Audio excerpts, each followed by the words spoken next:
Hello दोस्तों, आज हम बात करेंगे एक बहुत ही आम समस्या जो हम में से कई लोगों को परेशान करती है।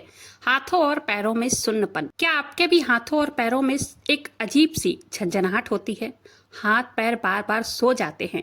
ये तो सुनने में बहुत छोटी सी बात लगती है, लेकिन इस सिग्नल को बिल्कुल नजरअंदाज नहीं करना चाहिए। जब हाथ या पैर सो जाता है, वो एक अजीब सी फीलिंग होती है ना, जैसे हजारों सुइयां चुभ रही हो। देखिए, ये अगर कभी कभार हो तो ठीक है, लेकिन अगर ये बार बार हो रहा है तो इसे एक छोटी मोटी बात समझकर टालना ठीक नहीं है। ये शरीर का एक वार्निंग सिग्नल हो सकता है जो इशारा कर रहा है शायद कुछ गड़बड़ है। आज की वीडियो में हम जानेंगे ये झंझनाहट क्यों होती है, फिर हम जानेंगे शरीर हमें क्या सिग्नल दे रहा है। इसके बाद हम जानेंगे 2 जबरदस्त घरेलू नुस्खे, 3 बहुत जरूरी आवश्यक तत्व और रोजमर्रा की कुछ आसान आदतें जो सर्कुलेशन को बेहतर बनाएंगी। चलिए शुरू करते हैं। वीडियो पर पहली बार आए हो तो एक लाइक जरूर करें और चैनल को सब्सक्राइब करना ना भूलें। सबसे पहले ये समझते हैं कि आखिर इस जानी पहचानी झंझनाहट के पीछे की वजह क्या है, क्यों ये चुभन होती है। इसकी 2 तरह की वजह हो सकती है। एक तो बिल्कुल सिंपल कारण, जैसे गलत पोर्शन में बैठ जाए और थोड़ी देर के लिए नस दब गई हो।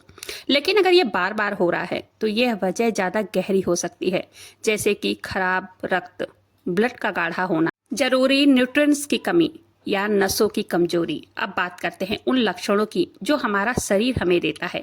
ये कुछ ऐसे सिम्टम्स हैं जिन पे ध्यान देना बहुत जरूरी है। अगर हाथों पैरों में अक्सर सुन्नपन रहता है या उंगलियों में झंझनाहट या चुभन सी महसूस होती है, पैरों में भारीपन या जलन सा रहता है, थोड़ा चलने पर ही थकान हो जाती है, नसों में दर्द या खिंचाव, घुटने और कमर में अकड़न या फिर पैरों या टंगनों में सूजन, ये सब चीजें अगर दिखाई देती है तो ये सब ओवर सर्कुलेशन की लक्षण हो सकते हैं। बात करते हैं, इन सब चीजों को हल्के में बिल्कुल भी नहीं लेना चाहिए। इन्हें नजरअंदाज करने का मतलब है नसें धीरे धीरे करके और कमजोर होती जाएंगी और आगे चलकर ये पैरालाइज बीमारी की वजह भी बन सकती है। चलिए बात करते हैं सोल्यूशन की, और सबसे अच्छी बात, इसका इलाज हमारे अपने किचन में ही है।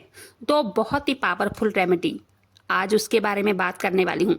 सबसे पहला नुस्खा है लहसुन। एक नेचुरल ब्लड थिनर का काम करता है। करना क्या है, सुबह खाली पेट लहसुन की 2 कलियों को अच्छे से छीलकर हल्का सा कूट कर 5 मिनट के लिए इसको रख दें।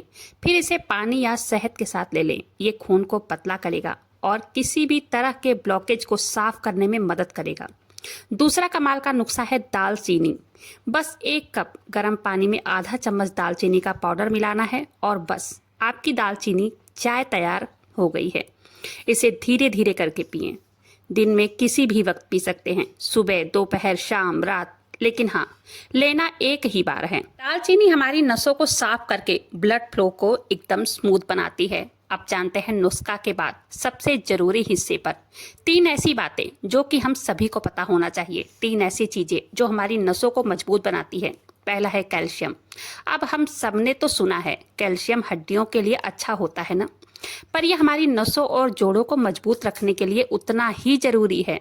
अगर इसकी कमी हो जाए तो हाथ पैर कमजोर हो सकते हैं, दर्द भी बढ़ सकता है। तो हमें कैल्शियम मिलेगा कहाँ से? देखिए, अपनी डाइट में सफेद तिल शामिल करें, रागी और बाजरे की रोटी खाएं, दूध, दही, पनीर ले ही सकते हैं, इसको लेना बहुत जरूरी है। गुड़ के साथ भुने चने, ये भी कैल्शियम का एक बढ़िया स्रोत है। लेकिन यहाँ एक बहुत जरूरी बात है, आप कितना भी कैल्शियम खा लें, शरीर उसे अब्जॉर्ब नहीं कर पाएगा अगर विटामिन डी की कमी है। रोज सुबह 15 से 20 मिनट की धूप लेना बहुत जरूरी है। इसके अलावा मशरूम और दूध, दही, पनीर से भी विटामिन डी मिलता है। तीसरा है आयरन। इसकी कमी का सीधा मतलब है खून की कमी, और खून कम होगा तो शरीर में थकान और वही सुन्नपन। आयरन बढ़ाने के लिए चुकंदर और गाजर का जूस बहुत फायदेमंद माना जाता है। अनार का जूस भी पी सकते हैं, खजूर और भीगी हुई किशमिश भी खा सकते हैं, और हाँ, हफ्ते में 2-3 बार पालक जरूर खाएं। ये सब मिलकर आयरन की कमी को बूस्ट करते हैं। तीसरा है विटामिन B12। ये हमारी नसों के लिए सुरक्षा घेरा का काम करता है, एक कवरिंग बनाता है जो डैमेज से बचाती है। इसकी कमी हो जाए तो भी नसें कमजोर पड़ जाती हैं, नसें सिकुड़ सकती हैं। विटामिन B12 के लिए क्या खाएं?